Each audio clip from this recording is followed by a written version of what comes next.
Bonjour, je suis Anne, Aniva sur Ravelry Instagram. Enfin, surtout sur Instagram, parce que bon, Ravelry j'y vais, mais je mets pas mes projets. Ça fait un sacré moment. Il y a 10 jours, j'aurais voulu filmer. J'avais un rhume, je toussais horriblement. Là, j'ai encore beaucoup toussé pendant ce podcast, pendant cet épisode. Je vais passer un temps fou à, à couper pour que ça vous écorche pas les oreilles. Allez, là, je vous parle un peu en filant. Je préparais, j'ai mis un peu d'huile parce qu'avant chaque reprise, il faut mettre un peu d'huile et puis toutes les 30 minutes à peu près. Et puis je vais filer un peu. Donc ouais, ça fait un moment, on a tous été un peu malades, sauf l'homme. C'est l'homme qui était en France. Il n'a pas été malade lui. Voilà. On a eu des rhumes ou des grippes bien américaines. Qu'est-ce que je voulais dire? L'avantage de mettre du temps entre deux épisodes de podcast, j'ai plein de trucs à vous montrer. J'ai pas brodé, j'ai pas fait un seul point de broderie. Je sais pas pourquoi, pas de broderie. De la couture aussi, pas mal de couture. Plus que ce que j'avais prévu en fait à la base. Et puis de la lecture. Ouais, de la lecture. J'ai retrouvé le plaisir de me plonger dans une saga. C'était pas voulu, mais alors qu'est-ce que ça a fait du bien. Et puis bien sûr, à la fin, mes petites pastilles américaines, il y en a deux. Voilà. Ah bah oui, hein, sur un mois. Sur un mois, il y a du grain à moudre. Donc voilà. Du tricot, beaucoup de tricot, de la couture, de la lecture. Et puis mes divagations américaines. Voilà. J'espère que ça vous plaira. Et puis bon visionnage. Bon là je filme. Oui, parce que c'est la troisième fois que j'enregistre. Alors première fois, j'avais quasiment présenté tout mon tricot, tout ce que j'avais tricoté depuis la dernière fois. Et en fait, il y a eu un moment, j'ai dû m'arrêter. C'est parce que je voulais montrer le chat qui était ridicule par terre, bref. Et j'ai pas relancé, enfin j'ai arrêté, j'ai pas relancé. Et voilà, je me suis dit, je sais plus où je me suis arrêtée à ce moment-là. Si c'est pour passer, oh je sais pas si je vous l'ai dit et que en fait je l'ai dit, enfin bref, c'est hein, voilà. En plus, j'arrêtais pas de tousser, donc je n'allais pas arrêter de devoir travailler. Ça va sûrement être le cas aussi là, parce qu'en fait je me rends compte que pourquoi je tousse, c'est parce que je parle. Donc je vais abuser des pastilles pour la toux, je suis désolée. Donc voilà, je m'étais dit, bon bah c'est pas grave, je l'ai refilmé. Et là, je m'étais refilmée, et puis au bout de 5 bonnes minutes, je me suis aperçue que je ne filmais toujours pas. Il y aura sûrement des interruptions qui sont un peu... Enfin, je vais couper. Hein, dès que je tousse, je vais essayer de couper au maximum. Si je suis en train de parler, je sens quand même la toux venir. J'essaie de m'arrêter et puis de reprendre. Enfin bon, j'essaie de faire que ça soit le moins désagréable pour vous, mais que vous n'entendiez pas une grosse toux. Si jamais vous écoutez les écouteurs, ça va être la mort de vos tympans. Alors, l'avantage de ne filmer qu'une fois par mois, et là ça fait un gros mois que je n'ai pas filmé, c'est que j'ai plein de choses à vous montrer. Et on commence par ce que je porte. Mon matrioshka. Je l'ai fini, et je l'ai fini dans les temps où je voulais. Je vous avais dit que la dernière fois que j'avais filmé, je voudrais le finir avant le 22, parce que le 22, on va à Peoria. Que à Peoria, il y a un magasin de tricot, et que si j'ai fini avant le 22, ben, je m'autorise à acheter quelque chose. Mais j'avais des doutes, je m'étais dit, allez, finissons le 29. Ça sera bien, quoi. Je l'ai fini le 21. Je suis partie le 22 à Peoria avec mon pull Matryoshka sur le dos et c'était génial. Alors, le pull Matryoshka, c'est un design de Emily Lewis, l'atelier d'Emily sur Instagram de mémoire. C'est un pull que je pourrais qualifier de simple, on va pas non plus... voilà, c'est un raglan en coulure assez haute. Alors pour moi parfois un peu trop haute, surtout quand je le porte devant derrière. Il faut que je me mette une petite... comment ça s'appelle? Une petite étiquette derrière, parce que là, ça faisait 5 minutes que je le portais. Enfin, un moment que je le portais, je me plaignais que ça remontait trop. Bah ouais, mais tu as le dos, qu'est-ce que tu veux? Bon, non, ça parfois, ça remonte un peu trop à ce niveau-là. Et là, enrhumé, j'ai du mal. Voilà, ça me gratouille la gorge, enfin, voilà, ça me va pas. Ce qui est un peu bête parce que je voulais ce pull justement parce qu'il était assez proche, enfin l'encolure était assez haute. Donc raglan, encolure haute, le fait, la gros truc sympa, c'est la bretelle de ma camisole qui tombe, cette dentelle tout le long de la manche, que non, j'ai pas réussi à retenir du tout, j'ai 2 manches à faire, et voilà, j'étais tout le temps le nez sur mon petit diagramme, mais qui rend super bien. Alors normalement c'est un pull un peu cropped, je l'ai rallongé de 8 cm, parce que j'aime bien avoir bien chaud au dos et au ventre. Voilà, j'ai une petite chose fragile. T'as qu'à croire. La laine, c'est de la laine amourée, laine Aphrodite, donc 70% alpaga, 20% chameau, 10% soie. Agréable à tricoter, mais alors encore plus agréable à porter. J'ai l'impression d'une seconde peau. Honnêtement, je le sens pas, ça me tient chaud, c'est super. À tel point que je songe très fort à m'acheter 3 écheveaux pour me tricoter le folded. Normalement, le folded, je voulais le tricoter dans cette laine là, c'est de la palette de Knit Picks, j'ai ce qu'il faut. Mais en fait, le folded, il a une grande encolure. L'encolure est très assez dégagée. Je me dis, dans une laine comme ça qui me tient aussi chaud, ben, je sentirais moins l'encolure. La large encolure, je pourrais peut-être plus facilement le mettre quand il fait un peu froid. Et donc le mettre plus longtemps dans l'année. Avec juste un petit châle, quoi. Là, j'ai pas besoin de châle. Hein. C'est clair, net et précis. J'ai pas vraiment besoin de châle. Donc, voilà, je me retiens. Non, je me retiens pas. Voilà, je sais que assez rapidement, j'aurais commandé pour l'envoyer chez mes parents et puis je tricoterai l'automne prochain. Voilà, il faut juste que je me mette d'accord sur la couleur. La seule chose que je peux reprocher à cette laine, mais ça m'est arrivé qu'une fois sur les 3 écheveaux, c'est que parfois, dans les chevaux, en fait, la laine a été... en fait, on voit qu'elle a été, j'ai presque envie de dire, collée. C'est pas laine amourée hein, qui le fait, je pense que c'est les personnes qui... Enfin, les personnes qui lui font les écheveaux, qui font ça. Et je dis vraiment collée avec question parce que c'est un peu plus rigide. Et en fait, j'avais là, c'est pour ça que je reconnais le devant de l'arrière. C'est que ici, en fait, alors là, je pense pas que ça se voit. Vous voyez là, c'est un chouï plus foncé. Parce qu'en fait, comme c'est un peu plus rigide à l'endroit où la laine est... ouais, c'est pas un nœud, hein, c'est vraiment... j'ai vraiment l'impression que c'est collé. Le jersey se fait moins bien. Et donc j'avais un petit trou là. Donc j'ai pris un fil et puis j'ai brodé dessus quoi, comme si, enfin en suivant. Donc là ça se voit pas. Faut vraiment, faut le savoir. Et c'est là. Faut vraiment le savoir. Ça peut sembler, c'est juste un reflet. C'est la seule chose. J'ai adoré le tricoter, j'adore le porter. J'ai les déjà rasés. Je pense que j'aurai au moins le rasé une autre fois. Là, ça se voit. Mais après, voilà, vu ce qu'il y a, c'est normal. Et puis, depuis le 22, on est le 10. Non, on est le 11 mars. Si je pouvais, je porterais tous les jours. La couleur, c'est bien ce que je pensais. Ça va avec tout. J'ai pas besoin de me poser la question, qu'est-ce que je mets comme jupe avec ce haut? Non, c'est tiens, j'ai envie de mettre cette jupe, je vais mettre le haut. Tiens, je voudrais mettre ce pull, pas de souci. Ce gilet, pas de problème. Il va avec toute ma carte robe. C'est juste génial.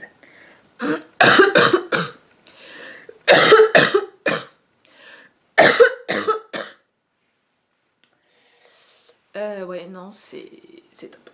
C'est top, je l'adore. Ah, vous allez le voir, hein, là, j'attends de voir, plus là, quand il fait un peu chaud, on a les températures qui vont remonter. Hein.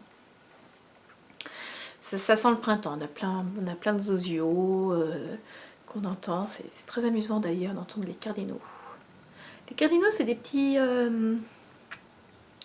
comment dire des petits oiseaux tout rouges. Les mâles sont tout rouges, avec une crête.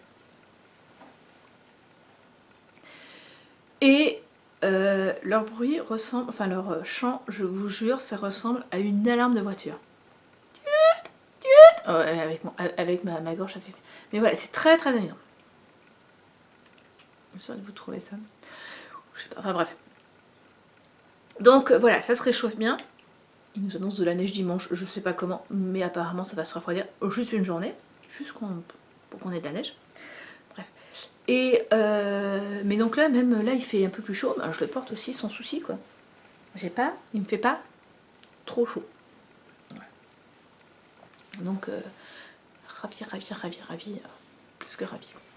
Limite, c'est, mais pourquoi je l'ai pas tricoté il y a 2 ans quand je suis arrivée? C'est pas plus mal parce que ça n'aurait pas été le matrioshka, c'était la l'occasion et j'aurais peut-être mis moins parce qu'il il aurait eu des, comment dire, une encolure devant et dans le dos en V. J'aurais peut-être moins mis à cause du froid, mais bon. Bref. Je vais pas commencer par ça, enfin c'est pas le premier objet que j'ai fini de tricoter depuis le dernier. Le premier c'est ça. En fait j'avais fini donc, je vous avais montré le coussin la dernière fois.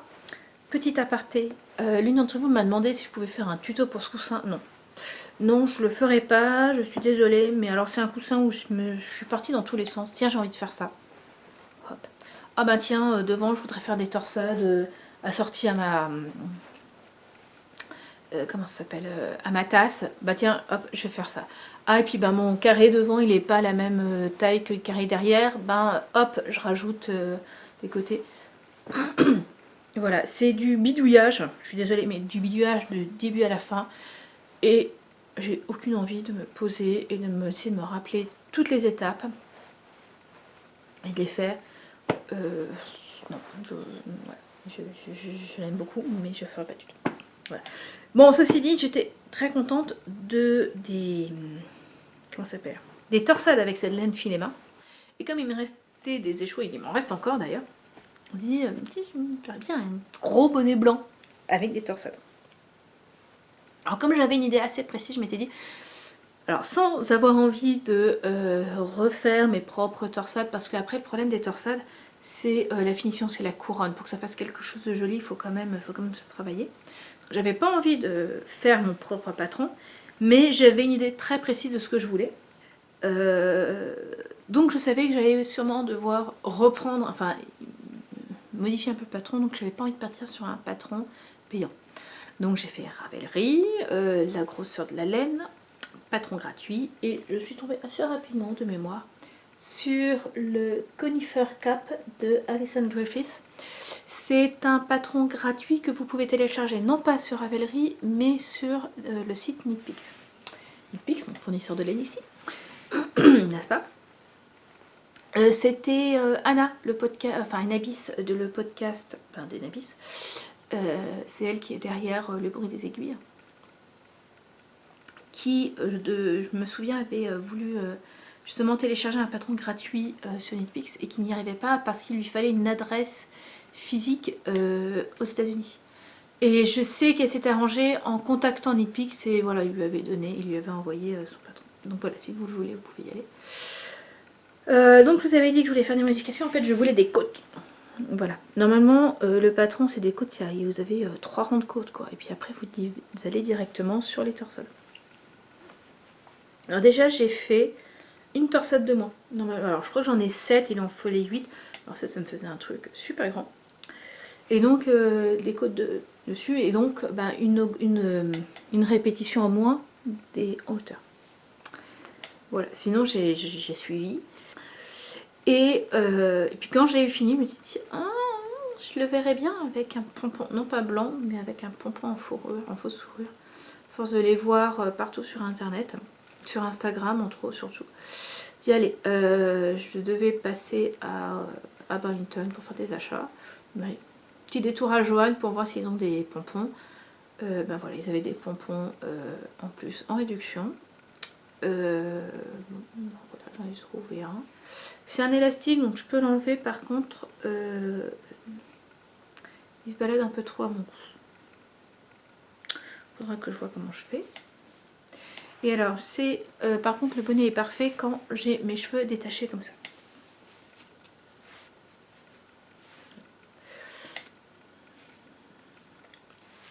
Voilà, dès qu'ils sont... Alors, je peux encore les mettre dedans. Mais c'est moins bien. Tout de suite, c'est un peu...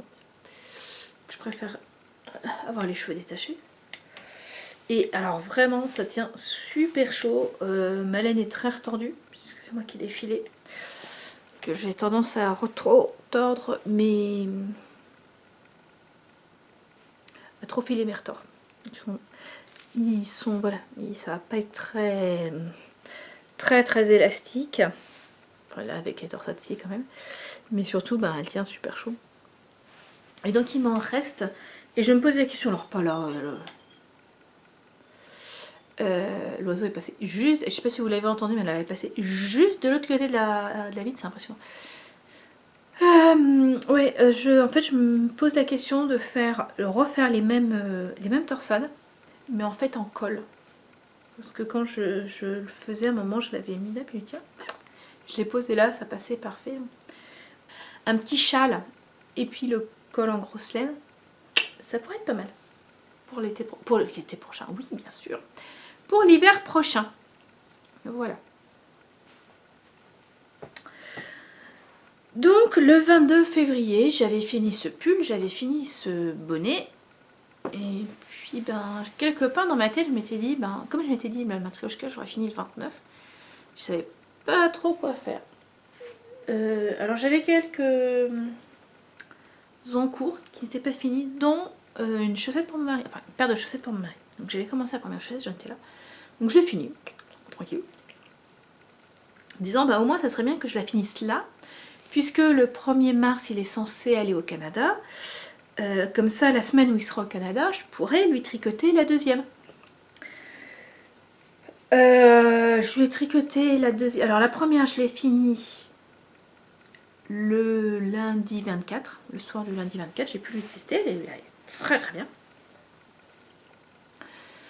Et puis, ben, j'ai attaqué la deuxième. Et en fait, je l'ai fini la deuxième le 29 février au soir. Et donc le 1er mars, il est parti au Canada avec des chaussettes chaudes tricotées main aux pieds. C'est de la laine Regia designée par Arne Carlos. Rien à redire, vous savez, c'est ces laines-là qui font du faux jacquard. La seule chose que je peux reprocher, c'est que quand j'étais en train de tricoter la deuxième chaussette, en fait, le fil était coupé. Donc, ils avaient rabiboché avec un autre. Et pas super bien rabiboché. Normalement, en fait, vous avez une partie de faux jacquard, dans les bleus, une partie de faux jacquard, des rayures, une partie de faux jacquard, et normalement des rayures, une partie de faux jacquard. Et ben là, j'ai pas eu mes rayures, quoi. Pas en entier. Donc déjà, j'avais commencé à tricoter cette rayure, j'ai défait un bon centimètre. Et j'ai enlevé pas mal de laine pour pouvoir arriver à avoir quelque chose d'à peu près équivalent, mais non, bon, reste. Alors, ça, c'est tellement coloré que il n'y a que moi qui le sais. Hein. Et vous maintenant. Et le mari est content, lui ont tenu chaud. J'ai réussi à les faire plus... En fait, j'avais déjà tricoté une paire il y a très longtemps. Qui met là. Enfin voilà, il l'a mis un peu cet hiver, mais il faut que je reprenne. En fait, j'avais trop serré. C'était à l'époque où je faisais des chaussettes en partant de la pointe. Et en fait, j'avais le problème du rabattage de mailles trop serré. Il faudrait que je lui reprenne les anciennes pour faire un rabattage moins. Mais voilà, il est ravi.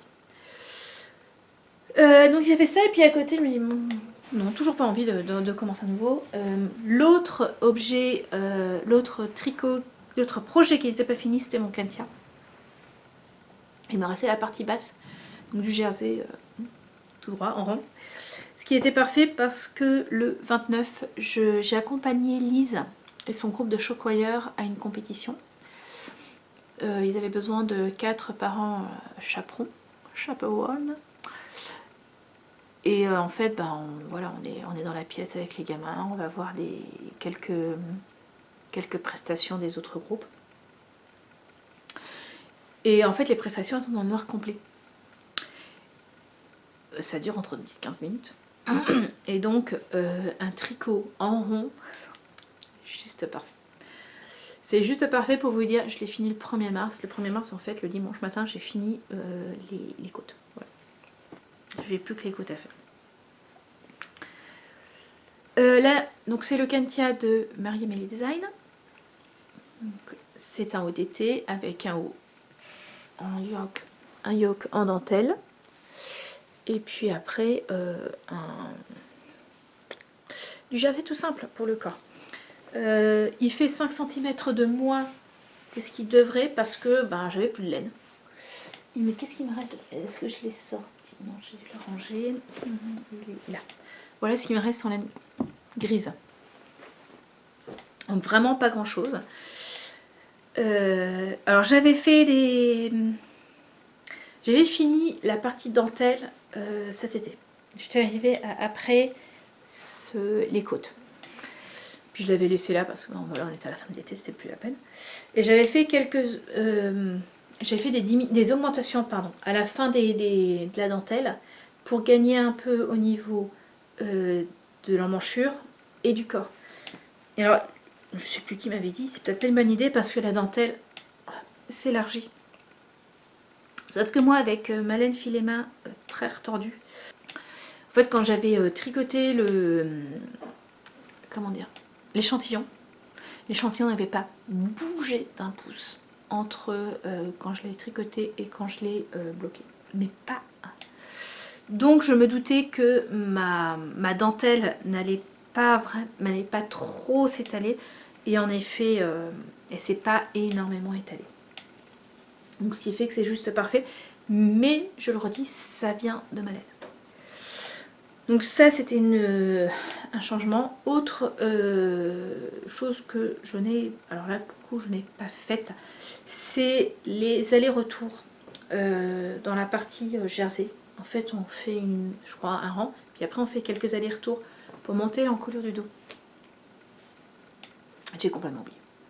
Voilà, je l'ai repris et j'avais commencé à tricoter, j'avais bien dû faire 2-3 cm et là j'ai pas des allers-retours à faire normalement. Enfin des allers-retours, des rangs raccourcis. Et si, c'est pas grave. J'essaie de pas défaire. C'est un haut d'été très échancré. Pardon, je me suis repris une pastille. C'est ma dernière. Très échancré. Voilà quoi. C'est pas grave qu'il soit autant échancré derrière que devant. Et oui, je vous ai dit que j'ai fait, je crois, 5 bons centimètres en moins sur le corps parce qu'il a plus de laine. Et je suis ravie. Je suis ravie de ce que ça donne. Ça ira très bien avec mes pantalons botaniques. Surtout celui en lin rouille que j'ai cousu l'été dernier. Ça ira très bien. Et voilà. Alors il est un peu bizarre là. C'est mon blocage. Je l'ai posé comme ça. Et voilà. Là j'ai de chaque côté la dentelle qui fait un pic d'1 centimètre. J'ai rien dessous. Vous voyez, il est vraiment échancré. Donc autant échancré devant que derrière. Pour l'été, j'adore ces encolures très dégagées. Et voilà. Il m'arrive ma taille est là, donc vous voyez, il arrive quelques centimètres sous la taille. Il va bien avec du noir. J'ai un pantalon bâtonnique noir parfait. J'ai aussi une jupe noire d'été qui sera très bien. Avec le rouge, ça ira bien. Oh, j'en suis ravie. J'en suis d'autant plus ravie que j'ai filé cette laine dans le but de faire ce haut. Qu'est-ce que je veux dire?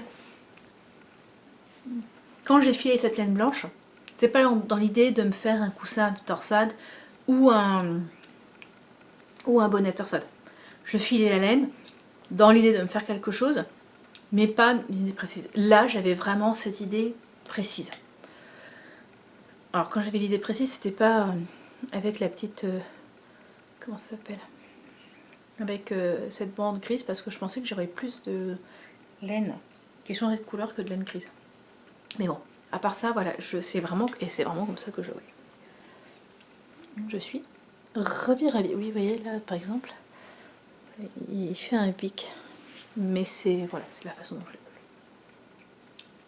Je vais remettre le matrioshka parce que bon, faut pas exagérer quand même, il fait pas chaud. Donc premier projet que je veux faire en mars, avril, enfin, c'est le Bloom Time Sweater, qui est un design de Crystal LK que je tricote pour ma maman. Elle avait commandé de la badiane de graines de laine. Et donc je lui tricote celui-là et elle me crochette un autre pull. Et donc... Oh purée. Je mets un écheveau en pelote.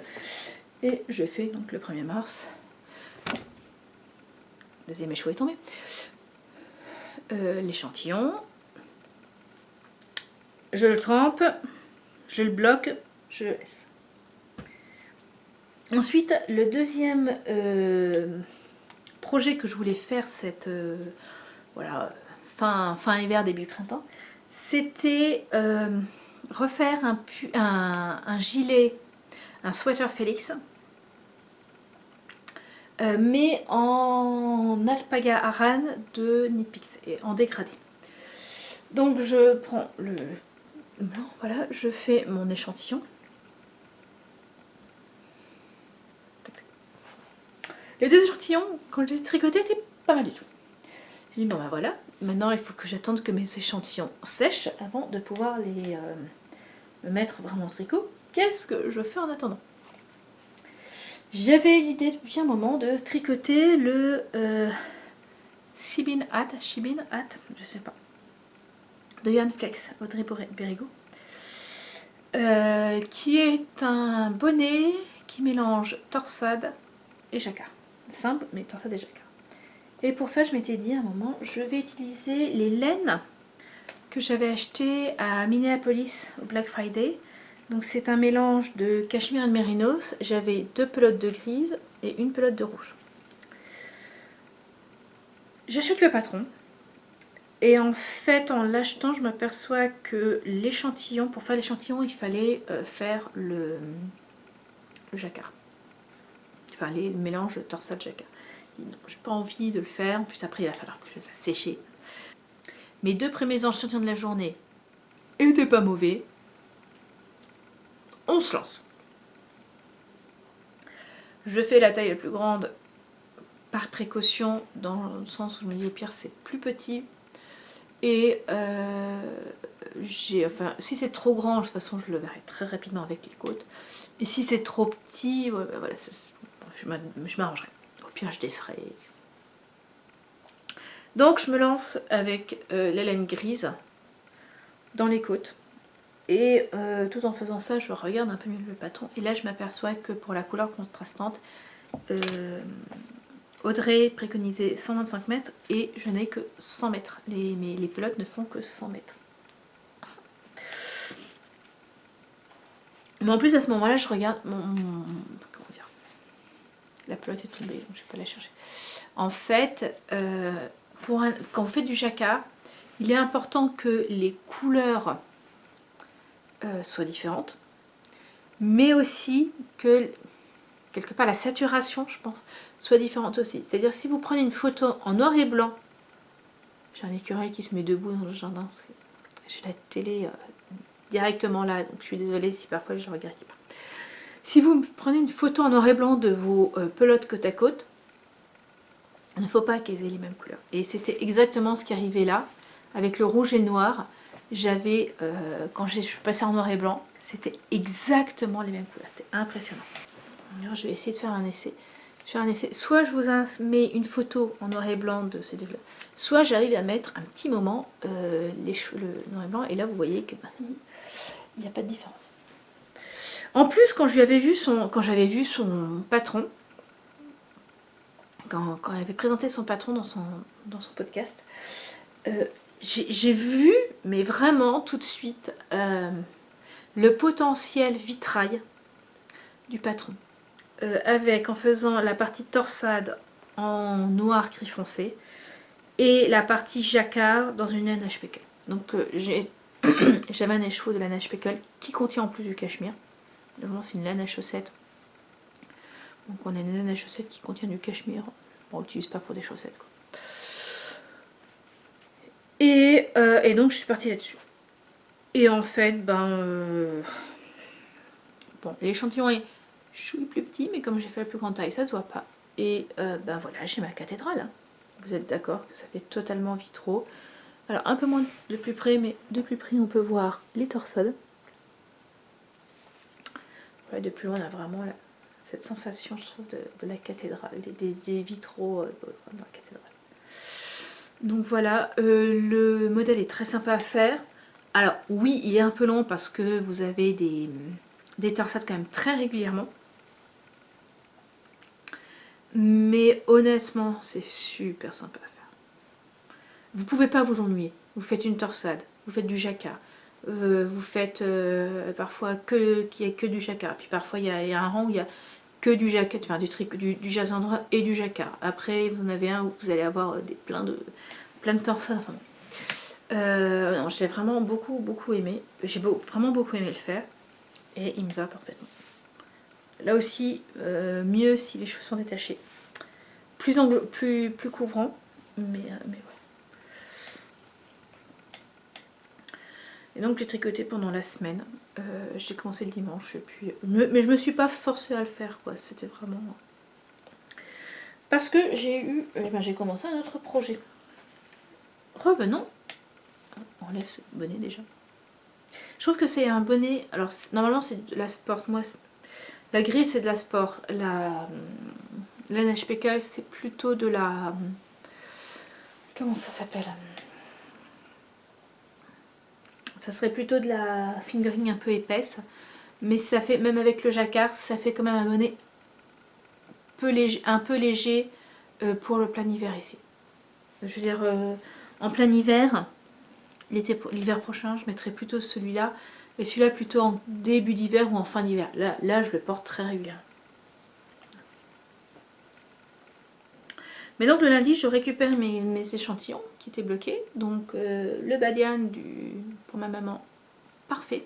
Alors non, pas parfait. Il manque, je crois, une maille. Mon échantillon est plus court d'une maille. C'est-à-dire que pour 10 cm, il me faudrait 24 mailles, j'en ai 25. Enfin, voilà, j'en ai une en trop. Ce qui fait que pour le même nombre de mailles, je vais avoir un corps un peu plus petit. Et en fait, c'est juste parfait. Maman aura un pull un peu moins ample que ce qui est préconisé.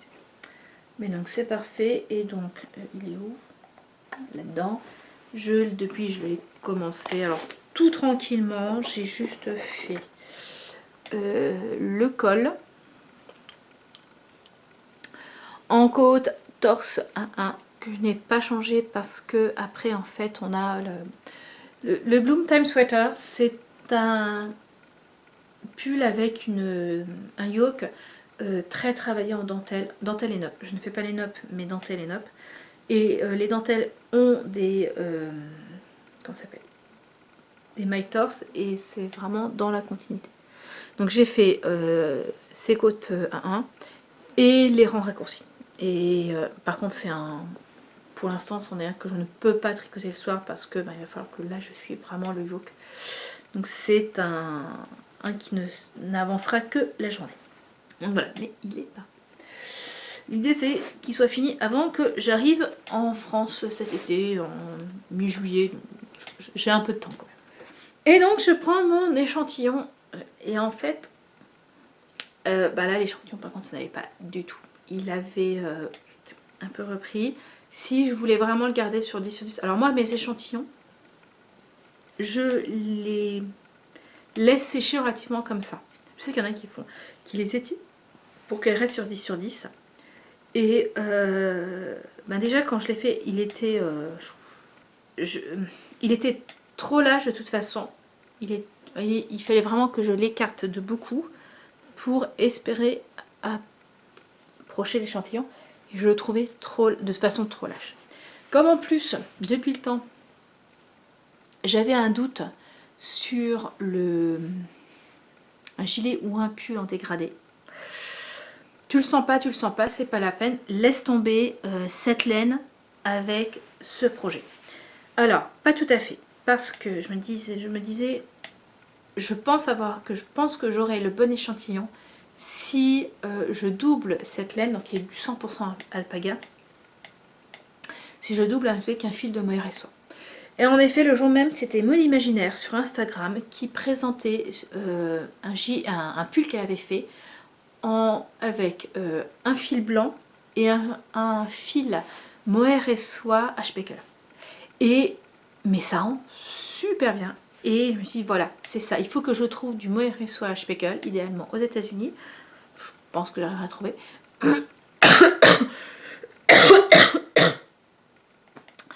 Et que je fasse Félix avec donc juste cet alpaga en blanc et le HPK. Et là, je pense que ça sera bon. Au pire, j'aurai un échantillon un chouille plus petit, c'est pas grave. Enfin voilà, ça sera un peu comme une maman, quoi, un peu plus proche du corps.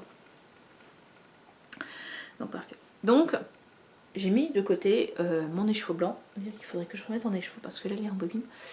De côté, le temps que je trouve la laine HPK, que je commande les autres blancs et la laine HPK. Et donc j'avais mes 4 autres écheveaux, donc elle est du gris clair au gris foncé, quasiment noir. Non, j'en fais quoi? Un pull, j'avais mis ça de côté, clairement. Et après, je vais pas non plus me faire 4 bonnets, j'en ai déjà pas mal. Il faut savoir, quand je suis arrivée aux États-Unis, je n'avais pas un seul bonnet, je n'avais que des bérets. Depuis, donc mon premier bonnet, je l'ai tricoté l'année dernière. Et là, j'en suis à 5 bonnets. Donc on va peut-être un peu se calmer niveau bonnet. Ouais, alors des châles aussi, j'en ai plein, mais bon, voilà, à un moment, je me suis dit, il n'y a que ça. Donc, de l'avoir tricoté, je me suis aperçue que c'était pas de la Aran. Ils vendent ça sous nom Alpaga Aran, c'est de la déca. Elle est très belle, hein, cette laine, elle est superbe à tricoter, mais c'est de la déca.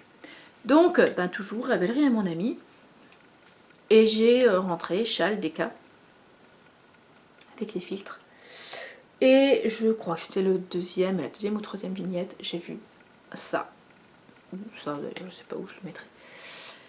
Le gilet pierre de Stéphane West, en dégradé de gris, en déca. Et là, j'ai fait, ok, j'essaie même pas de me retenir. C'est celui-là. Mon mari était absent en plus là pendant la semaine, donc c'était juste parfait. Alors oui, j'avais un autre châle de prévu de Stephen West, le Starflex, tout ce qu'il me faut. Mais le Starflex en une semaine, j'y crois pas trop. Donc, je suis là par contre, ouais. Et puis je l'ai commencé, donc en fait pendant la semaine j'ai tricoté Pierre. Il a dit comme ça, Pierre c'est le nom de mon petit frère. J'étais entre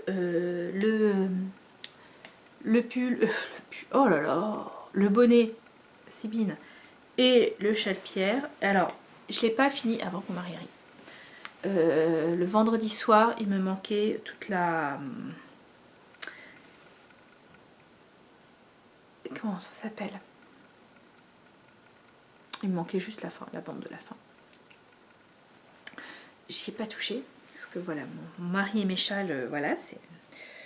On évite. J'évite de lui montrer que j'en fais des nouveaux.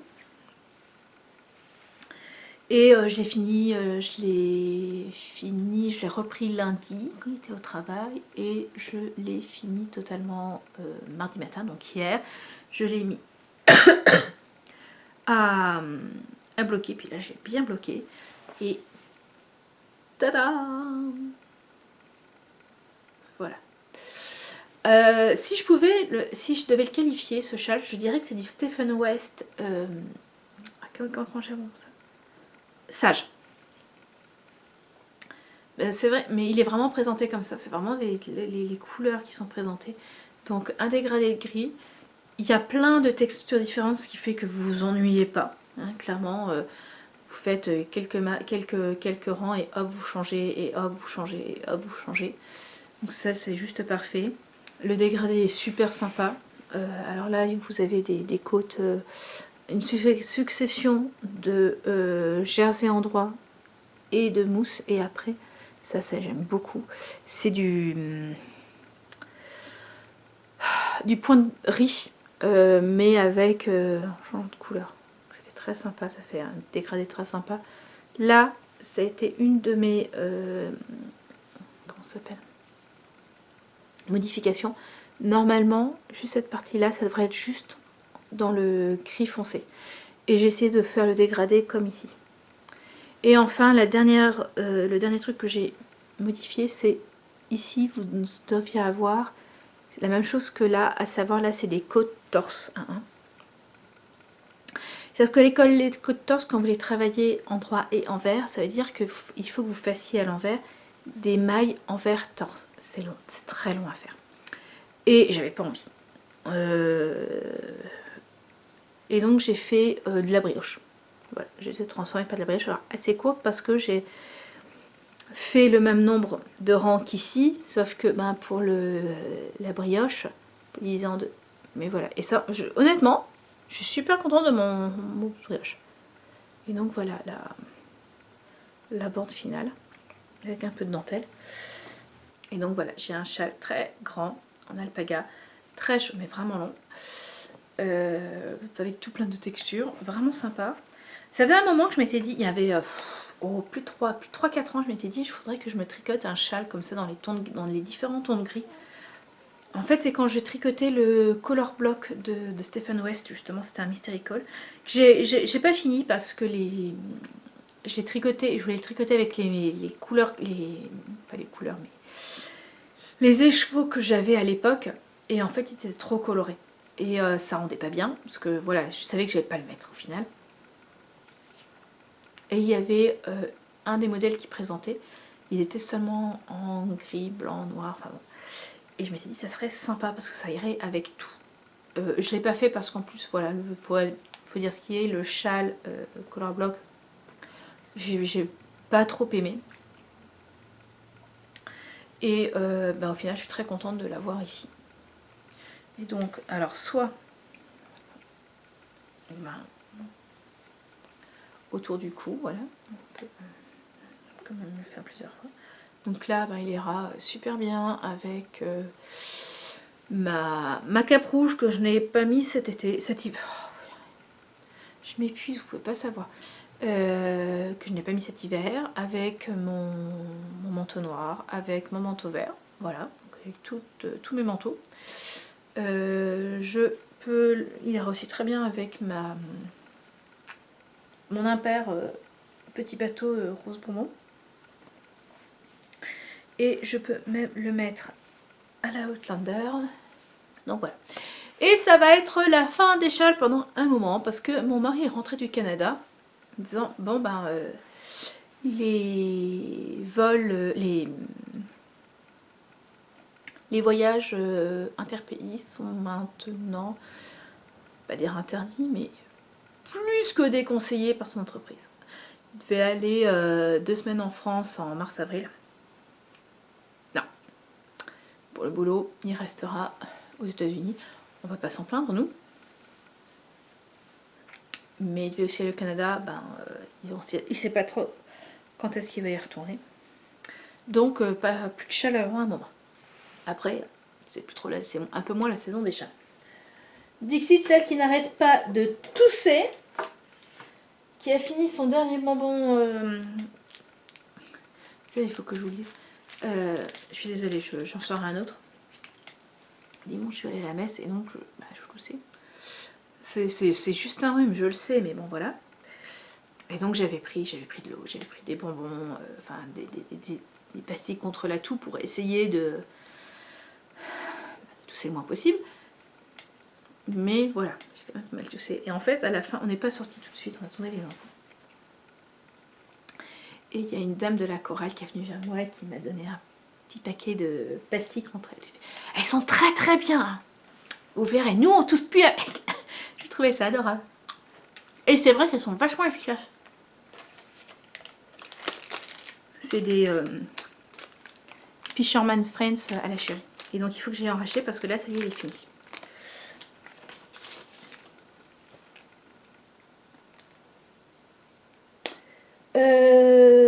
Donc voilà.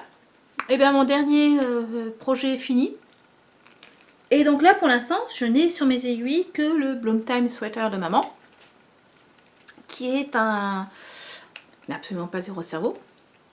Donc là depuis 2 soirs, quand je regarde la télé, je file. C'est pas plus mal, hein. Mais il va falloir que je mette quelque chose qui soit assez...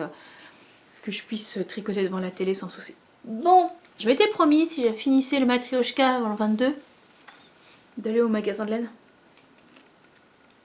Vous êtes d'accord que vous le finissez le 21, c'est encore mieux. Donc je suis allée dans ce magasin de laine. Alors ils avaient beaucoup de laine cascadienne. Donc ça m'intéresse pas trop. J'étais partie en me disant, bon, il me faut au moins un écheveau pour faire un châle pour la prof d'anglais des enfants. Et donc je voulais lui acheter un écheveau, je voulais acheter un écheveau ou deux pour en faire. Et j'ai trouvé ça, alors c'est Claudia and Painting Yarn. Clairement c'était un écheveau qui était là depuis un moment. Alors j'arriverai pas à vous le montrer. Mais on voit qu'il a quelques pluches. On voit qu'il est là depuis un moment. 80% mérinos, 20% soie. Et voilà, un bleu très sympa avec des reflets. Alors, c'est la lace. Il est fin, mais je dirais peut-être plutôt light fingering. Et je pense que pour un châle à la place de la fingering, ça sera pas mal. Je ne le tricoterai pas en double parce que sinon j'en aurais pas assez, clairement. Mais voilà, je pourrais toujours me débrouiller soit en l'agrandissant parce que j'ai quand même pas mal de métrage, donc soit en l'agrandissant, en continuant, soit... Enfin voilà, bref, je me débrouille. Mais j'aime beaucoup. Comme j'avais fini ce Matryoshka, c'est vrai qu'il est parfait parce qu'il va avec tout, c'est ce que je vous disais. Et donc je m'étais dit, en tricotant, ça serait bien que j'en ai un dans les gris. Un pull en fingering dans les gris. Désolée, c'est pas pratique comme un moment pour la toux, mais si je l'ai pas, je tousse sans arrêt. Et donc j'ai trouvé, voilà, un gris légèrement, qui tire un peu sur le lavande. Un gris un peu chaud, très sympa. Alors là aussi c'est de la lace. Et là par contre, je le tricoterai en double. Mais voilà, il sera parfait. Il fait 800 mètres, donc 800 mètres au 100 grammes. Donc en double, ça fera du 400 mètres au 100 grammes. C'est de la fingering. C'est de la laine, c'est des 80% Falkland Wool, 20% Mulberry Silk. C'est l'exquisite. Et c'est de la laine anglaise. West Yorkshire Spinners. Voilà. Je ne sais absolument pas quel patron je vais faire pour l'instant. Mais voilà. Donc déjà avec ça j'étais super contente. Voilà, j'avais ce que je cherchais. Et puis je suis tombée là-dessus. Alors ça c'est de la laine italienne. 60% coton. 28% là. 12% ortie. On a un fil très fin. À la limite de la lace aussi. Et je vois, mais alors tout à fait, un gilet d'été dans ces... Là, j'en ai pris 4. Parce que je ne sais pas encore si je vais me faire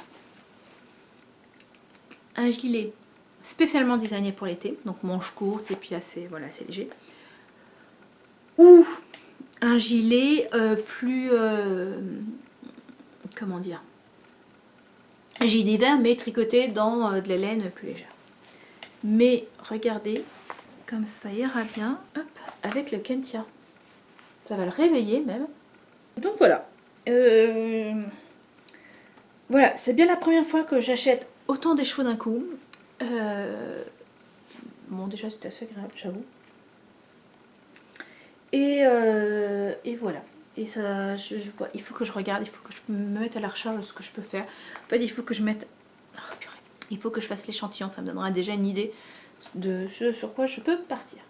En couture. Alors, en couture, la dernière fois je vous avais montré le petit pochon Saint-Valentin pour Marc, donc qui a fait parfaitement l'affaire et que j'ai récupéré puisqu'il a servi à tenir le châle-pierre. Voilà. Donc voilà, pas trop sur un peu moins sur la fin. Encore que. Et donc je voulais en faire un plus petit. Essayer de voir ce que ça donnait. Il est trop mignon. En tout petit. C'est super mignon. Alors, juste une paire de chaussettes, hein, là.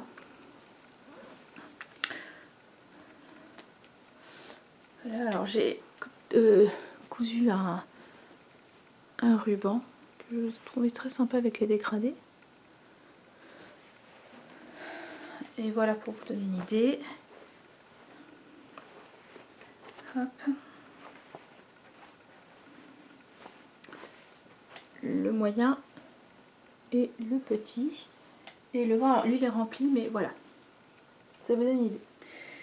Et alors c'était pas Joanne, c'était Hobby Lobby, mais j'avais trouvé des tissus très sympas. Et j'avais dans l'idée d'en faire un beaucoup plus grand. D'essayer d'en faire un le plus grand possible. Là c'est le plus grand qu'on ait dans les explications. Et je voulais essayer d'en faire un vraiment grand en faisant une règle de 3 quoi. Pour me faire un sac, un lâche-sale quand on part à droite à gauche. Voilà, là j'ai mis toutes les échevaux et restes de bobine que j'ai pu avoir. Donc, bon bah, voilà quoi. J'aime bien. Alors d'habitude, pour le linge sale en fait, donc je vous avais montré, j'avais fait des petits sacs pour les slips et chaussettes. Comme ça, quand on part en vacances, quand on part au trip, on a en général une grosse valise avec tous les vêtements de tout le monde. Et d'avoir en fait que chacun ait son petit sac à slip propre et son petit sac à chaussettes propres, ça m'évite moi d'avoir à me plonger dans la valise et de sortir pour chacun tous les soirs ce qu'il lui faut pour le lendemain. Et pour le linge sale en fait je prenais des tote bags. Le problème des tote bags c'est que ça se ferme jamais très bien et donc j'avais envie quand même d'un sac qui se ferme bien et là ça sera juste parfait quoi. Alors oui on pourrait dire que c'est dommage utiliser du joli tissu comme ça pour un sac à la châle. Ouais, mais ça sera joli dans ma valise. Et puis voilà, comme ça, je pourrais toujours le réutiliser pour autre chose. Pour mettre X échevaux de laine. Pour cacher mes achats inconsidérés, mon mari. Non, il a très bien vu ce que j'avais acheté. Voilà. Ça prend vraiment... Maintenant que j'ai vraiment bien compris comment le monter, ce sac, ça va super vite. Ça va super vite. Fin 2019, début 2020, j'ai pu voir pas mal sur les podcasts ou sur Instagram le livre Dressed de Dear Handlo. Et à un moment, je me suis dit, est-ce que je l'achèterais pas? Qu'est-ce qui m'a arrêté? En fait, quand elle a été présentée, j'aime beaucoup les patrons. Voilà, simple. À mon avis, voilà, il y en a plusieurs qui me font... Sauf que le livre a quand même un prix, 30 €, ce qui pour moi est pas négligeable. Et il faut... le livre a un prix, mais il faut imprimer ses propres patrons. Moi je trouve que imprimer ses propres patrons, c'est un coût phénoménal. On imprime en espérant avoir le carré bien. Après, ça prend un temps fou à découper, à poser, voilà. Quand j'achète un patron de couture, un livre de couture, j'attends que mes patrons soient imprimés. Et en fait, le livre est sûrement très très bien. Moi, c'est juste ça qui m'arrête. En fait, le livre est sur savoir quoi coudre pour pas coudre n'importe quoi. Enfin, n'importe quoi, c'est vache. Mais coudre, voilà, dans tous les sens. Ça fait 13 ans que je couds. 14. Oh purée, 14 ans. Donc, ces essais-erreurs, moi, je les ai déjà faits.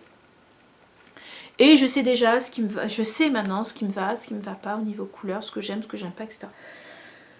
Donc, toute la méthode qui est proposée dans ce livre ne m'est pas vraiment utile. Voilà, ça peut être... c'est pas un jugement, absolument pas un jugement de valeur sur celles qui pensent qu'elles en ont besoin, voilà. C'est absolument pas ça. C'est juste que moi, voilà, je sais que... voilà, je lirai sûrement avec... voilà, très intéressée. Peut-être que ici ou là, j'aurai des trucs, mais sans plus. Moi, ce qui m'intéresserait, c'est les patrons. Mais les patrons à imprimer, voilà. Les patrons auraient été... même le livre aurait été plus cher, mais il y aurait eu les planches de patron, je l'aurais sûrement acheté. Parce qu'en plus, ça a l'air d'être le bel objet, enfin. Bref. Mais donc, il y a des patrons qui m'ont tapé dans l'œil. Alors, entre autres, le pantalon. Bon, bah ça, j'oublie. Enfin, si, je l'oublie pas, mais je sais que je vais me faire des pantalons. Et quelques hauts. Entre autres, le t-shirt sans manches, mais à épaules, vous savez, un peu tombante. Ça travaille, ça travaillait. Et en fait, assez rapidement, je me suis dit, ça ressemble au haut de la Mélilo. Alors, la Mélilo, je sais, elle n'a pas de pince. Elle a des pinces, justement, alors que le t-shirt n'en a pas. Mais moi, vous savez que je n'ai pas le patron Mélilo, puisque le jour où je me dis, ah, j'achète très bien, ma maman était avec moi, elle m'a dit, oh, t'embête pas, j'ai vu un patron dans Burda qui est quasiment le même. Et en effet, dans le Burda décembre 2009, il y a un patron de chemisier à épaules, j'ai envie de dire tombantes, et en plus sans pince, contrairement à mes vélos. Alors oui, il y a deux possibilités, donc col normal ou col lavalière, j'ai toujours fait comme ça. Et c'est un patron que j'ai énormément utilisé. Enfin voilà, vous le savez, si vous me suivez depuis un moment, je l'ai fait beaucoup. Et donc je me suis dit, pourquoi ne pas tenter de prendre ce patron-là, tu sais qu'il te va, pas de souci, et d'enlever la bande de boutonnage et de couper en jersey. Et puis tu vois. Et comme j'avais des jolies chutes de jersey de mes essais de mes t-shirts cet hiver, voilà. Alors je ne suis pas du tout contente de mes finitions, j'ai tout fait avec ma machine à coudre. Pour les manches, j'ai fait des parmentures et voilà. Et pas top. Je vous l'enfile et je reviens. Alors, le résultat me convient pas mal. Un peu plus grand, je sais pas. J'ai bien taillé l'encolure. Je ne suis pas vraiment contente de mes finitions, voilà, au niveau des manches. Et là, c'est clairement la machine à coudre. Le jersey est un peu fin. Et donc, voilà. Et je trouve que l'emmanchure est un peu basse. Voilà, il faut, je pense... Je le mettrai sûrement en pyjama d'été. Ma bande est un tout petit peu trop grande. Il y a 1 cm de trop devant. Oui, ça rebique un tout petit peu. Mais voilà, dans l'ensemble, je suis contente. Donc, je sais que je vais voir si je peux en faire d'autres, en couper d'autres dans mes restes de jersey ou trouver d'autres jersey. Parce que oui, il est bien, simple. Et je les coudrai cet été avec surjeteuse et recouvreuse en France. Mais voilà. Et je crois qu'il y avait un des patrons qui était quasiment ce haut-là, avec une jupe, enfin en robe. Là aussi, je pense que ça se fera. Voilà, voilà. Donc ça, j'étais contente. Voilà, c'est le truc qui a pris... le truc qui était vraiment rapide à faire. Ouais, ça montre quand même la limite des... Après, ça montre la limite des finitions à la machine à coudre. Après, je sais aussi que je n'ai pas vraiment fait attention parce que c'était quasiment une toile. C'est une toile portable. Si je devais, je pourrais sortir comme ça. Voilà, ça me poserait pas de problème. Après, je préfère la garder, voilà, ce que je vous dis à la maison, pour un pyjama. Bon, et puis quand j'ai fini mon matrioshka, tout d'un coup, je me suis dit, ah, je voudrais une robe chasuble pour mettre avec ce pull-là. J'avais trouvé, je sais plus si je vous en avais parlé, mais j'avais trouvé un très très beau lainage à Joanne, à 70%. C'est vraiment du 100% laine. C'est en fait, c'est du lainage à costume, à tailleur. Vraiment sympa, et je voyais très bien une robe chasuble dans ce tissu là pour la matrioshka. Je n'ai pas voulu me plonger dans mes burdas pour en trouver une parce que mes burdas, grâce à une amie, j'ai 10 ans de burdas, et pour plus facilement trouver, en fait, j'avais une fois passé du temps à photocopier toutes les planches techniques et à les mettre dans des plastiques, dans des pochettes transparentes, rangées dans l'ordre. Donc comme ça, j'ai juste à le feuilleter pour voir. J'ai pas voulu parce que comme ça, qu'est-ce qui différencie une robe chasuble d'une robe sans manches, enfin d'une robe à bretelles sans manches? Et donc j'ai pas envie de dire tiens, celle-là c'est bien, allez voir, ah ouais, mais non, c'est pas une robe chasuble, parce que pour une robe chasuble, il vous faut un peu de... Il vous faut quand même quelque chose un peu large pour pouvoir porter ce que vous avez en dessous. Donc je suis partie sur mes livres japonais. Je me souviens qu'ils servent encore un peu. Et en les cherchant, je suis tombée, alors c'est dans ma petite garde-robe, sur celui qui est là dans un lin rayé. C'est exactement ce que je veux. Bingo. Bon, bingo, pas trop parce que plus grande taille, c'est 93 de tour de poitrine. Bon, j'en fais au moins 5 de plus.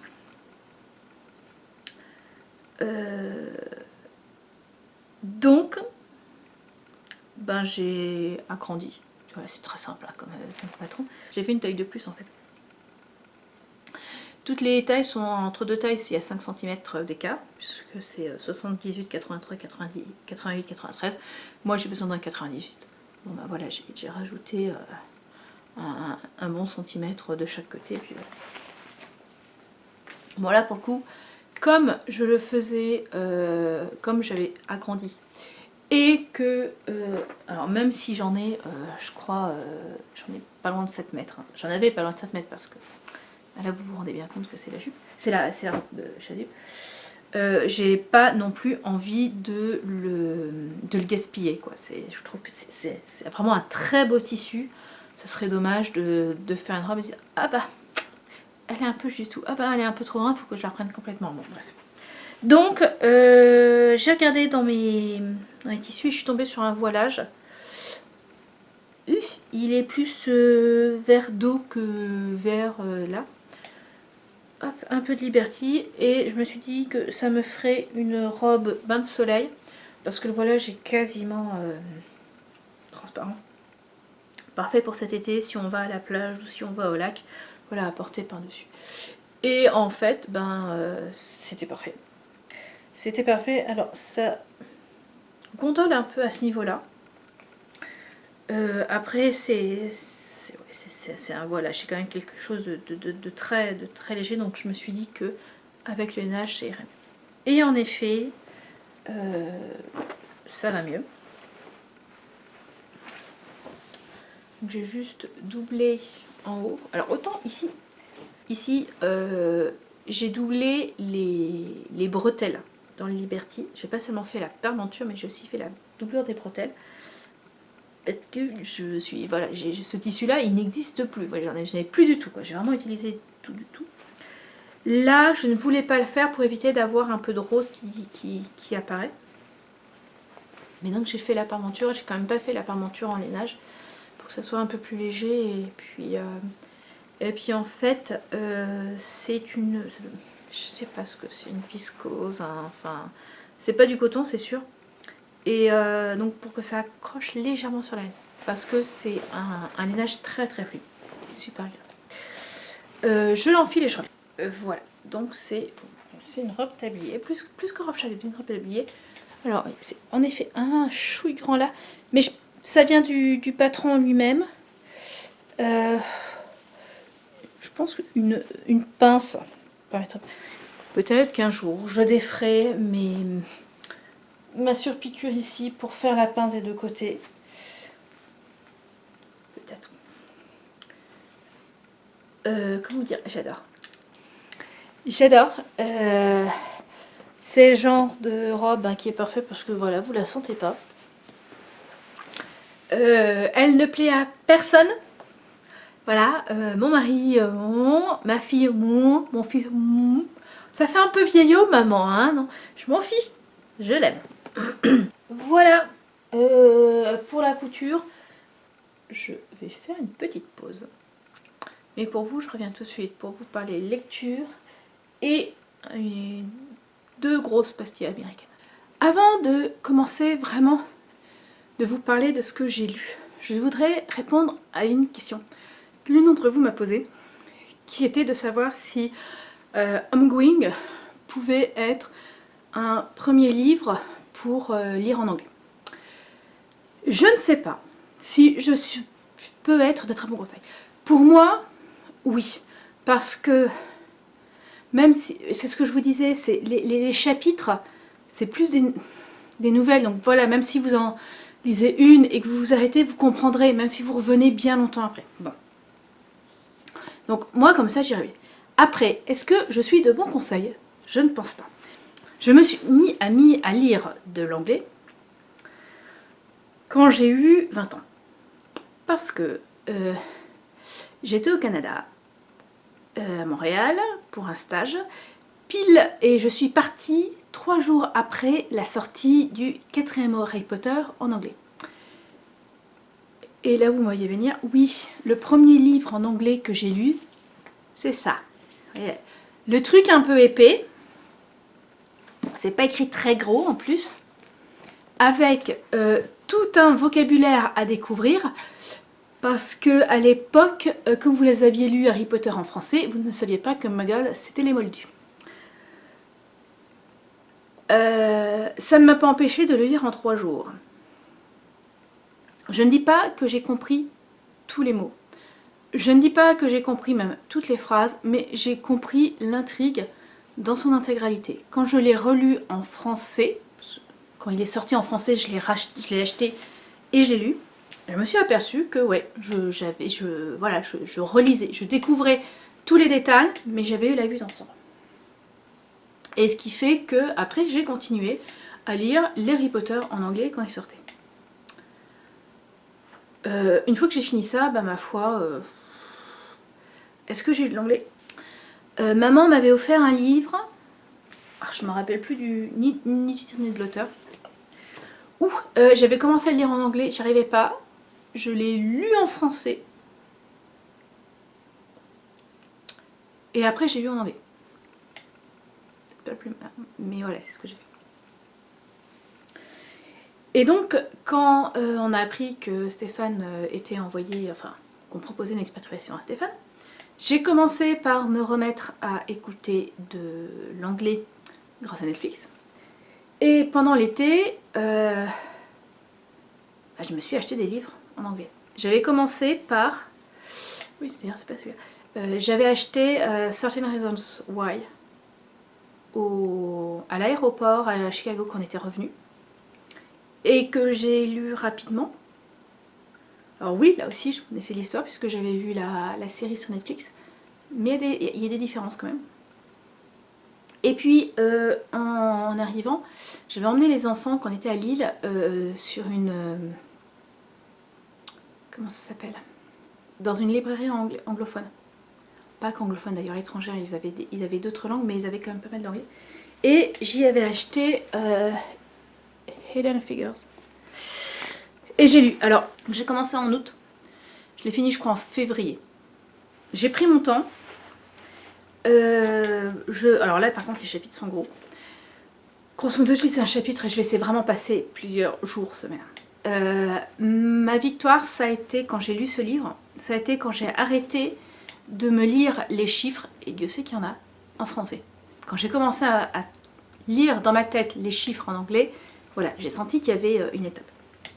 Qu'est-ce que je veux vous dire par là? À partir du moment, pour moi, à partir du moment où vous trouvez un livre qui vous intéresse, si vous connaissez un peu au moins la langue, vous y arriverez. Ne cherchez pas à comprendre tous les mots, à comprendre exactement la phrase, tant que vous comprenez l'ensemble. Voilà. Je sais que encore aujourd'hui, il m'arrive de lire des livres en anglais et de voir une traduction. Si on devait me la... Bon, déjà, il faut mieux pas me demander de traduire de l'anglais parce que ce serait très mauvais. Quand j'entends de l'anglais, en fait, je ne saurais pas dire, mais je ne le traduis pas dans ma tête, mais je vois ce que ça veut dire. Ben là, la lecture en anglais, c'est la même chose. Je ne pourrais pas traduire mot à mot, je ne pourrais pas faire de traduction, mais je comprends. Et je pense que c'est comme beaucoup de choses, ben faut se lancer. Au pire, c'est le prix du livre, si vous n'y arrivez pas. Au mieux, vous y arrivez et ben, vous avez une autre littérature qui vous ouvre les mains, même si c'est souvent traduit quand même. Hein. L'anglais est quand même souvent traduit. 2 livres en anglais, 4 livres en français. J'ai lu Before We Were Yours de Lisa Wingate. Il a été traduit en français. En fait, on a 2 histoires qui se passent à la fin des années 30 dans le Mississippi et où on va suivre une fratrie. Excusez-moi. Qui est enlevée à leurs parents et qui rentre dans un orphelinat pour être adoptés. Ils sont blonds aux yeux bleus, voilà. Ça, c'est tiré d'une histoire vraie.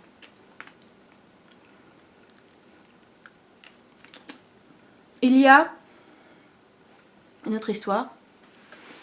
Ça se passe de nos jours. Et on a une jeune avocate qui est rentrée chez elle pour différentes raisons. Et qui découvre que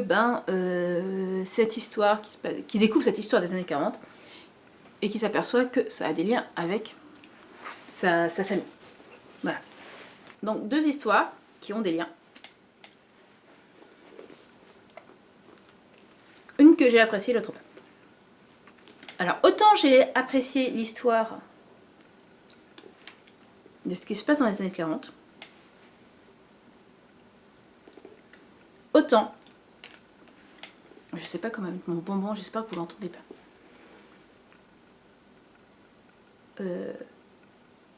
Autant celle qui se passe de nos jours. Oh. Est-ce qu'un jour, on pourra y avoir une histoire où une femme qui est fiancée rentre dans sa ville natale et ne change pas d'avis, enfin voilà, ne lâche pas son fiancé parce qu'elle est tombée sur le divorcé ou le veuf ou le jeune homme plus mignon qui lui fait découvrir l'amour avec un... Juste ça. Ouais, à la rigueur qu'elle lâche son fiancé, ok, mais pour elle, quoi, pas pour autre chose, quoi, pas parce qu'elle s'est aperçue, pas parce que quelqu'un d'autre parce que sa rencontre avec quelqu'un d'autre lui a montré que elle était pas heureuse. Mais on peut se rendre compte de soi-même qu'on n'est pas heureuse dans une relation. On n'a pas besoin de quelqu'un d'autre. Oh putain, je ne supporte plus cet arc narratif dans les comédies romantiques livres. Je regarde pas la télé, donc je pense que là aussi il y en a pas mal. Mais ouais, non, là je... Bon, donc, en fait, voilà, j'ai aimé la moitié du livre. Donc d'ailleurs, pour tout vous dire, ce livre-là, je ne vais pas le garder, je vais le mettre dans une boîte à livres. Il y en a pas mal à Keokuk. Donc il va partir avec la bobine de fil bleu. Bon, après avoir lu ça, j'ai eu besoin d'un livre un peu plus féministe, on va dire ça comme ça. Et je l'ai acheté, ce livre-là, je l'ai acheté quand il est sorti. Et je ne l'avais pas encore lu. Et donc, je viens de... Voilà, bref. Voilà, je me suis aperçue qu'il y avait quelqu'un là. Que j'avais pas remarqué avant. Donc j'ai lu Les Testaments de Margaret Atwood, qui est la suite de la Servante écarlate. La Servante écarlate, j'ai lu en français. Il y a... je l'ai lu quand on était venu faire la visite ici, donc c'était en été 2017. Et je me rappelle que quand je l'avais lu, j'ai trouvé qu'il y avait plein de choses en suspens. Comment on en est arrivé là? C'était un peu expliqué, mais comment les femmes... comment les premières femmes ont pu vraiment arriver à se couler dans cette société qui est totalement contre elles. Et puis qu'est-ce qui se passe après? Enfin voilà, j'avais bien aimé, mais j'étais un peu frustrée. Et en fait, j'ai trouvé que les Testaments, je sais pas le titre en français, le complétaient super bien. On va suivre 3 personnages. Un va nous permettre de comprendre ce qui s'est passé avant. En effet, pourquoi des femmes ont commencé à mettre en œuvre ce totalitarisme côté féminin. Et la suite, on a la suite. J'ai vraiment bien aimé, donc on a 3 voix. Et ouais, non, pour le coup, j'ai bien aimé. Et voilà. J'ai pas trop, je veux pas trop en dire parce que si vous l'avez pas lu, honnêtement, je vous le conseille. Je n'ai pas encore vu la série. Maman a eu les 3 saisons en cadeau à Noël. Donc je compte les regarder quand je serai en France cet été. Mais pour l'instant, voilà, je trouve que déjà, même si vous n'avez lu que le livre, c'est absolument... Allez, je pense que vous l'avez déjà lu. Voilà. Et j'étais en train de lire les Testaments quand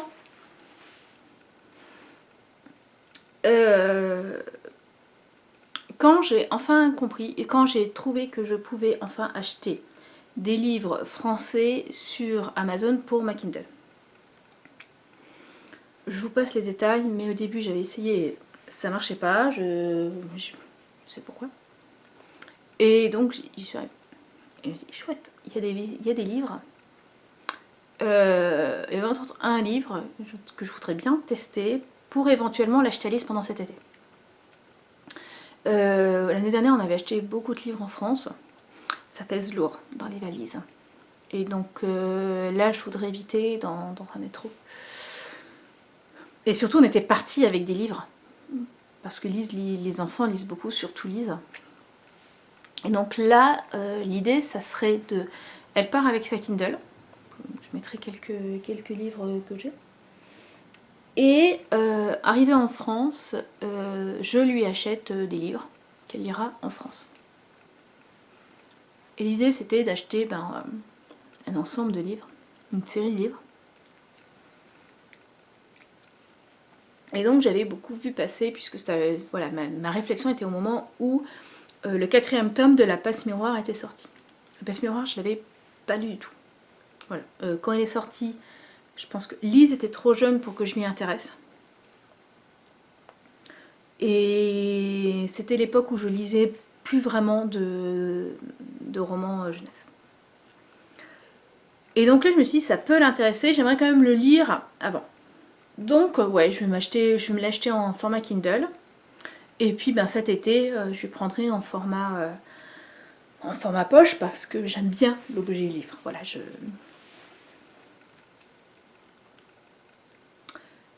acheté le premier. Je l'ai lu en une journée. Et là, je me suis dit, c'est pas possible, je ne peux pas rester comme ça. Je ne peux pas attendre cet été pour avoir la suite. Donc j'ai acheté le deuxième, et puis le troisième, et puis le quatrième. Et donc j'ai lu les 4 tomes de la Passe-Miroir en 4 jours. Ça peut vous donner une idée de la vitesse à laquelle je lis quand je lis du français.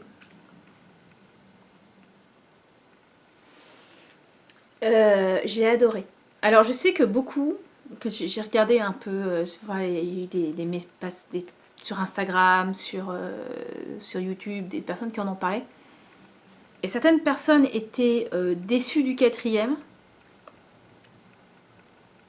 J'ai l'impression, ce n'est que mon avis, hein. Moi je les ai lus tous dans la continuité.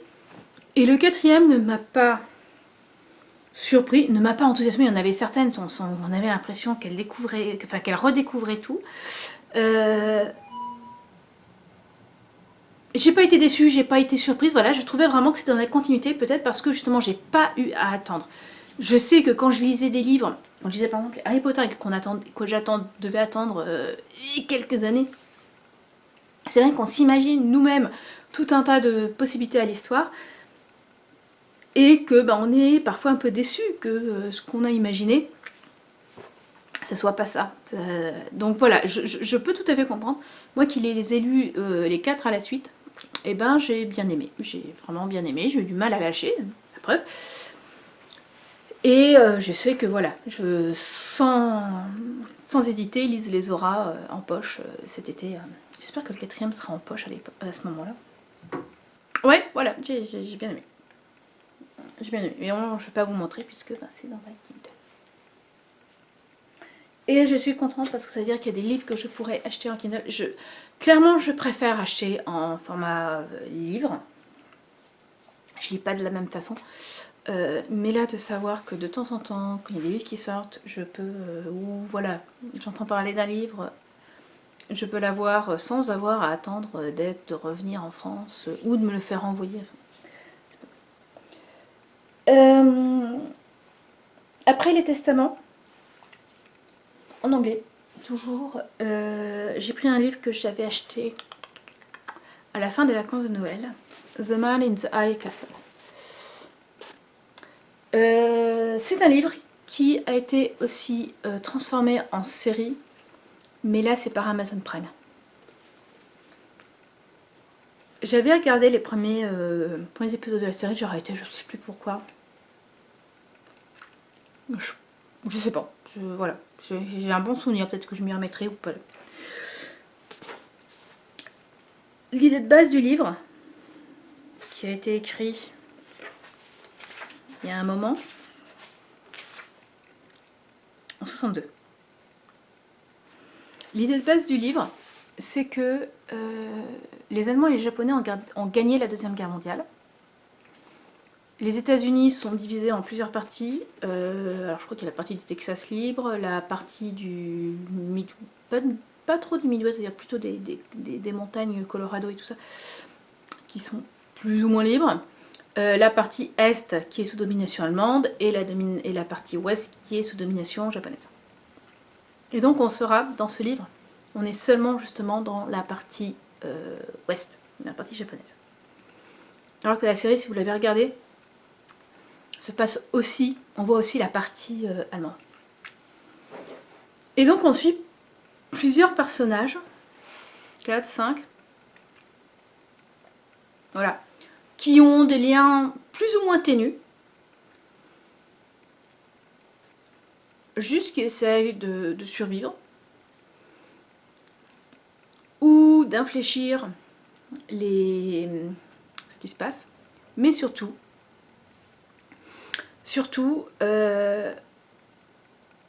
on va entendre parler d'un livre. Et là, suivez bien parce que ça commence à être compliqué. Donc, un livre. On parle dans ce livre, un livre où l'auteur a imaginé que les Allemands avaient gagné la guerre. Que les Américains avaient gagné la guerre. Donc, on est dans un livre où les Allemands ont gagné la guerre et où un livre a été écrit où les Américains ont gagné la guerre. Pour expliquer, faut s'y tenir. Non, ce qui est intéressant, c'est que Voilà, le livre, imaginez, les Américains et les Anglais ont gagné la guerre, et pas dans la façon où ça s'est passé vraiment. Plus compliqué, mais ouais. Et donc avec tout ce qu'il y a à la suite. Alors bon, déjà, ce livre dans le livre, non, c'est super intéressant. Honnêtement, j'ai beaucoup aimé. Alors il y a des fois, j'ai rien compris. Il y a des passages, oui, alors j'ai compris en très gros, mais ne me demandez pas à traduire mot à mot. Là, c'est même pas mot à mot. Qu'est-ce qui s'est passé? Oui, alors, hein, une phrase pour tout décrire.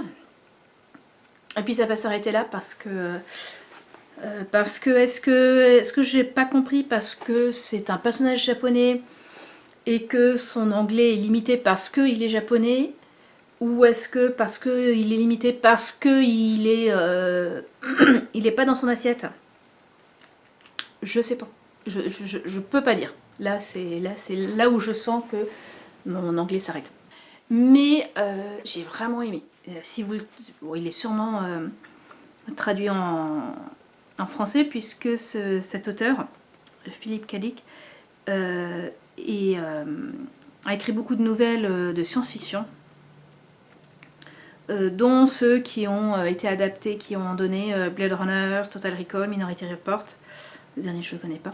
Et donc, The Man in the High Castle, série sur Amazon. Ça me donne envie de me relancer dans la série, de voir ce qu'ils en ont fait. En fait, c'est ça. Dans la série, ils sont partis sur la même base. Et ce n'est plus un livre, mais c'est un film. C'est plus visuel, hein, dans une série, en effet. Mais voilà. Moi, j'ai beaucoup aimé celui-là.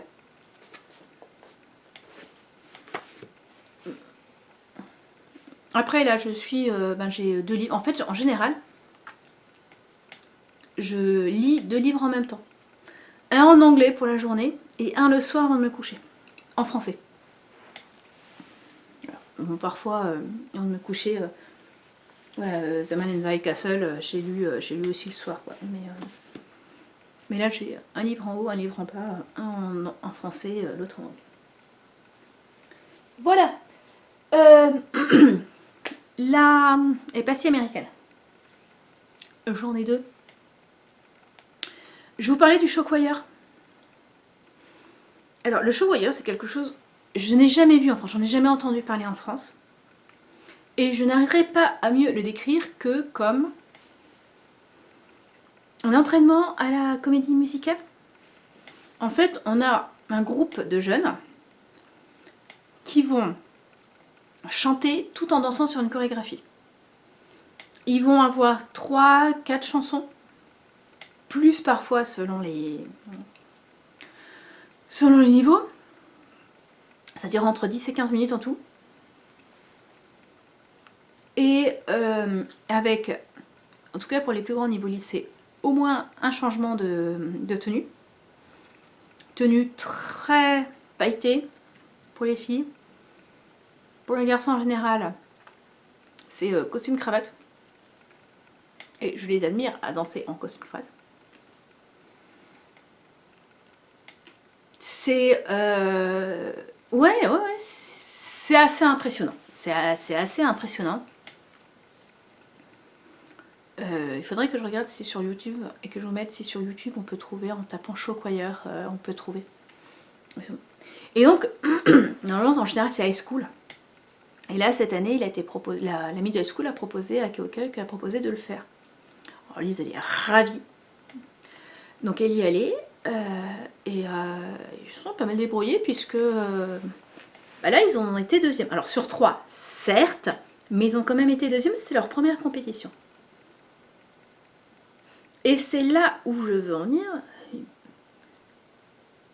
C'est quelque chose qui m'épuise, il n'y a pas d'autre mot ici. C'est toute la compétition qu'ils peuvent avoir dès qu'il y a une activité. Un tant soit peu sportive, ou même pas sportive du tout, et qu'on note, et qu'on donne des awards, et que ceci, et que cela, et ça n'arrête pas. J'ai l'impression qu'ils ne peuvent pas faire une activité sans que ça soit juste du plaisir. Je veux dire, en France, quand on fait de la danse, par exemple, oui, on va avoir à la fin de l'année le spectacle de fin d'année, mais ça va être tout. Avant, on danse dire pour soi. Et puis même, c'est le spectacle de fin d'année. On ne va pas avoir à la fin, alors, premier groupe un tel, deuxième groupe un tel. Enfin, d'ailleurs, c'est le deuxième groupe. En plus, c'est pas seulement le groupe. Là, ils avaient aussi, dans chaque groupe qui dansait, le jury avait retenu un enfant, enfin un jeune, qui sortait du groupe.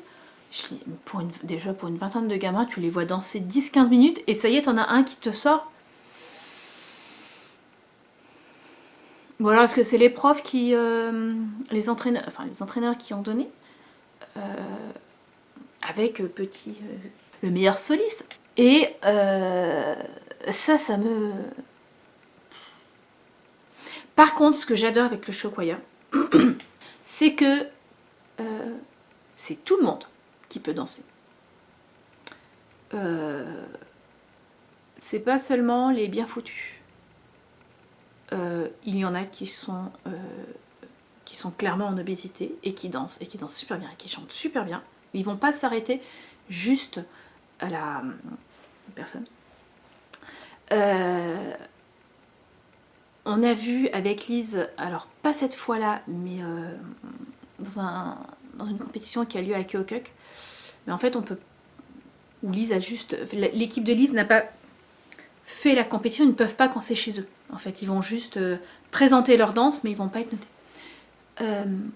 En fait, on a vu un groupe, il y avait une jeune fille en fauteuil roulant qui était là. Le fauteuil roulant, elle déplaçait son fauteuil roulant. Quand elle était, j'allais dire assise, mais quand elle ne se déplaçait pas, on la voyait qui faisait les mêmes gestes avec les mains, avec les bras que les autres. Et elle aussi avait un changement de tenue, comme les autres. Et là, à la compétition, le groupe qui justement était celui de l'école qui nous accueillait, il y avait un jeune garçon qui, je sais pas, qui devait être autiste, enfin voilà, qui ne dansait pas, il était assis sur une chaise, il chantait, on voyait que les mouvements pour lui étaient difficiles, pas d'un point de vue physique, mais voilà. Et il n'était pas tout seul sur sa chaise. Il y avait une jeune fille à côté qui, clairement, non, mais voilà, visiblement, qui n'avait aucun problème, là, mais qui restait, elle aussi, sur une chaise à côté de lui. Et ces deux avaient des changements de costume. Et c'est ce qu'on disait avec Lise, on trouvait ça assez génial. Et je suis... Là, pour le coup, je suis pas sûre qu'en France, on aurait ça, la même chose. Mais voilà, il y a quand même un culte de la performance ici. Lise me disait, tiens, il y a le foot qui va commencer à la middle school, j'aimerais bien en faire. Ok, commence à faire beaucoup. Bon, le Show-Choir est fini maintenant. Enfin non, c'est samedi, mais bref. Le Show-Choir se finit. Bon, elle a encore softball, elle a encore piano, mais bon. Ok, je vais aller à la réunion, alors... Pas de pôle, la réunion était pendant le softball. Et j'y suis allée. Puis bon, quand j'ai vu le programme des... Comment ça s'appelle? Des entraînements, j'ai dit bon non, elle peut pas le faire. Tous les jours, 2 heures par jour, du lundi au vendredi. Les gamins n'ont plus de vie à côté. Il n'y a pas de mots. Même s'ils finissent à 3 heures, ce que je dis à Lise, softball, ça va être compliqué. Piano, je peux encore me débrouiller, mais quand même. Puis le thé, on oublie. Hein. Or, c'est un truc que nous, on ne peut pas se permettre de lâcher. En fait, le problème, c'est que ils peuvent pas avoir, avec le temps qu'ils ont ici, ils peuvent pas avoir une activité. Ils peuvent avoir peu d'activités qui vont durer toute l'année. Le foot, ils vont le faire à l'extérieur, et donc ça va être au printemps. Donc ils y font, mais je me dis, des gamins, ça fait 10 heures par semaine. Il doit y avoir des sacrées blessures quand même. Mais ceci dit, c'est la même chose pour Marc à la piscine. Ils ont quelques mois, bah, il y en a, c'est 5 fois par semaine, quoi. Bon, là, c'est qu'1 heure. Mais quand même, quoi, je me dis...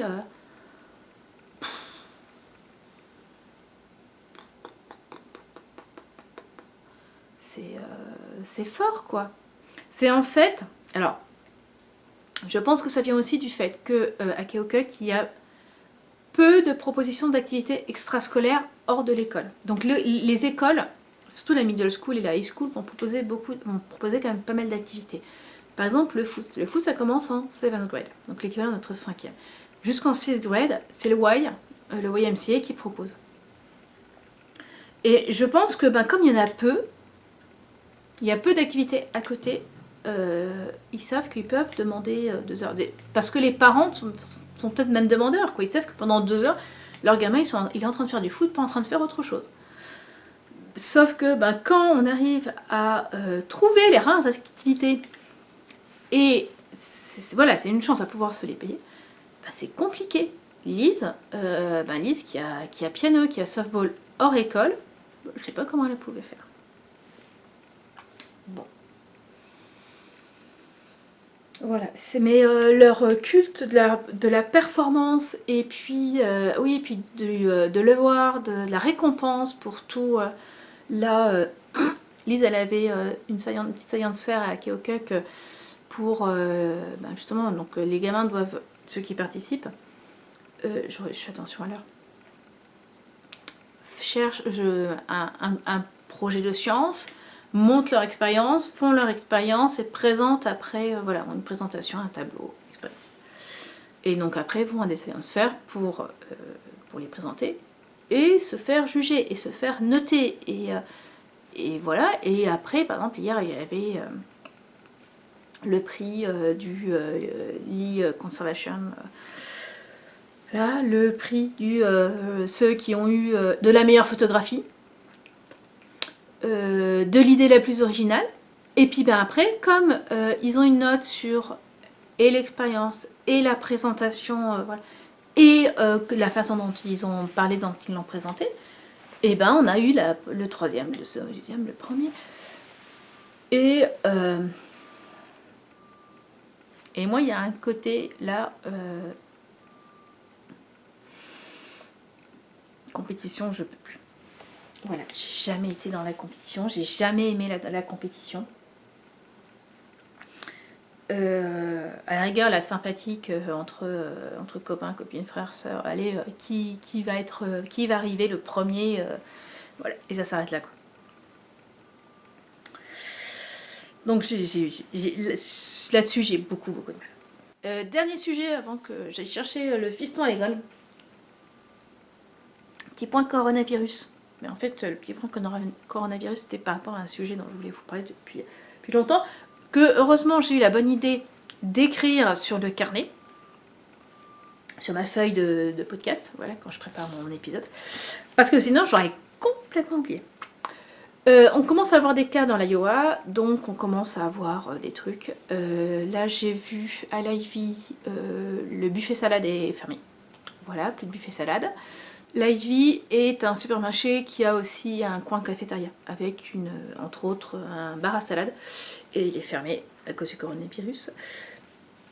La paroisse est en train de nous envoyer message sur message pour nous dire on va plus communier au vin, seulement au pain.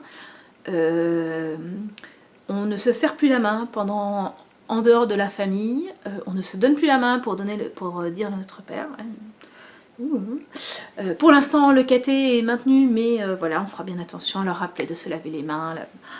Waouh, c'est bien. Voilà, je trouve ça bien. Pour l'instant, c'est pas. C'est juste, voilà, on fait attention, mais c'est vrai que c'est assez impressionnant de les voir venir. Lise avait une science fair au niveau de l'État de l'Iowa à la fin des vacances. On vient d'apprendre qu'elle est annulée. Donc on a 4 jours de vacances en plus. Enfin, on n'a pas à revenir 4 jours, donc on va sûrement avoir des modifications dans nos vacances. Bref. Bon, tout ça c'est très très bien. Sauf que je sais pas comment ils vont gérer ça au niveau de l'école.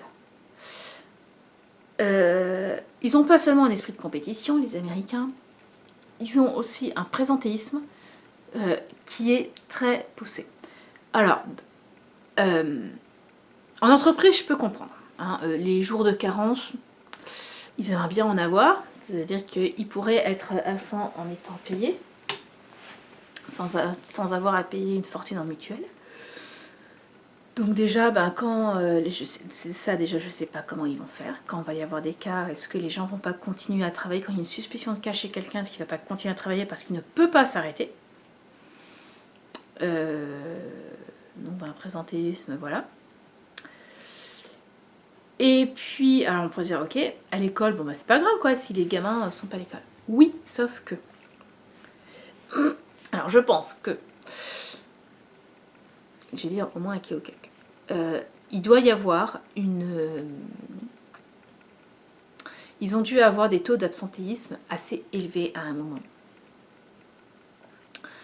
Si ce n'est pas à Keokuk, en tout cas dans la loi. Mais voilà ce qui se passe dans les écoles à Keokuk. Je ne peux pas parler du reste, je ne sais pas. Les enfants qui sont présents en primaire, par exemple, vont être récompensés tous les mois. En fait, tous les mois, Marc a une petite cérémonie de remise de remise de récompense pour ceux qui ont été bons en maths, ceux qui étaient bons en art, en musique, en PI, en